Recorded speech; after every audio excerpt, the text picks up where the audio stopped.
is Ronny Jumeau. I'm Seychelles' roving ambassador for climate change and small island developing state issues, which means I cover climate change, I follow SDGs, the 2030 development agenda, I cover oceans, anything to do with islands and oceans. Very often when people think of loss and damage, they think of a storm, a huge super hurricane, a super typhoon, a super cyclone coming and wiping out your economy in one night or a few hours, as happened in Vanuatu. But it's not just that. There is slow onset loss and damage as well, where things happen over time. One of the things happening in Seychelles is a lot of our beaches are being eroded away.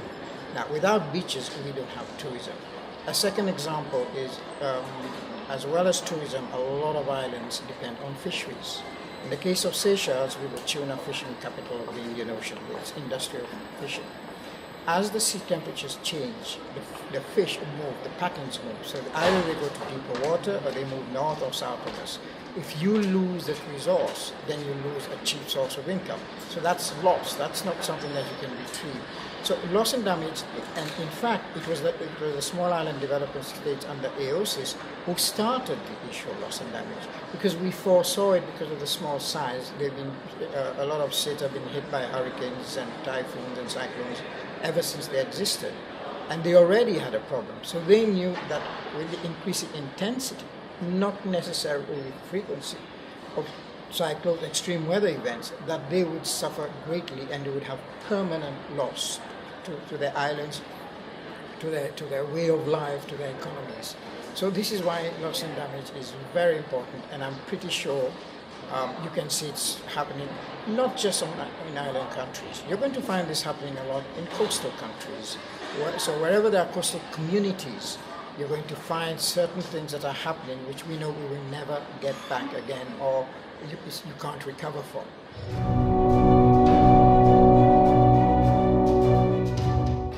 Of course, it's not fair, and the principle of polluter pays has existed a long time, but there's just been talk. These oil companies, fossil fuel companies, coal companies have been so powerful and have exerted such influence on the politics of the countries where they are based that it hasn't been really we haven't been able to make them pay for the damage they cause. And it's clear the damage that's being caused when you say the man-made effects of climate change, it's mainly due to fossil fuels. So they have made billions and continue to make billions. What we are saying under loss and damage, under the polluter pays principle, is just reinvest some of that money back into it. It's not charity. It's what you are doing. Because of the billions you make, you are causing harm, and in some cases irreparable harm, to small island developing states and other vulnerable nations. So it is only just, it is only fair in a world where everybody is talking about human rights, everybody is talking about democracy, everybody is talking about accountability, everybody is talking about transparency. Put your money where your mouth is, both in terms of living up to those ideas that the North preaches to the South, and also in putting back some money to repair the damage that your industry is causing.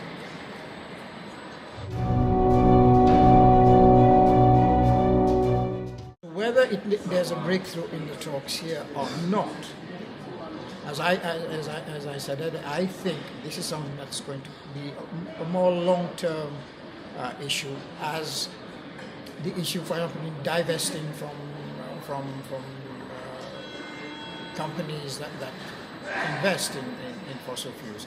As this goes, and it is going, and we've seen more and more companies stepping forward and now divesting, and not just divesting, other companies which are not necessarily divesting are accepting that they have to contribute to the fight against climate change and to the plight of the poorest and the weakest and the most vulnerable, then I think it's more something that in the middle to long term that is going to gain a foothold.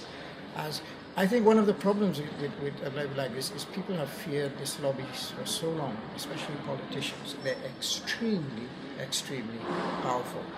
And as the shift, the transition to renewables, to clean energy, I think it's going to give people more and more courage to stand up to these giants, these behemoths, and do the right thing.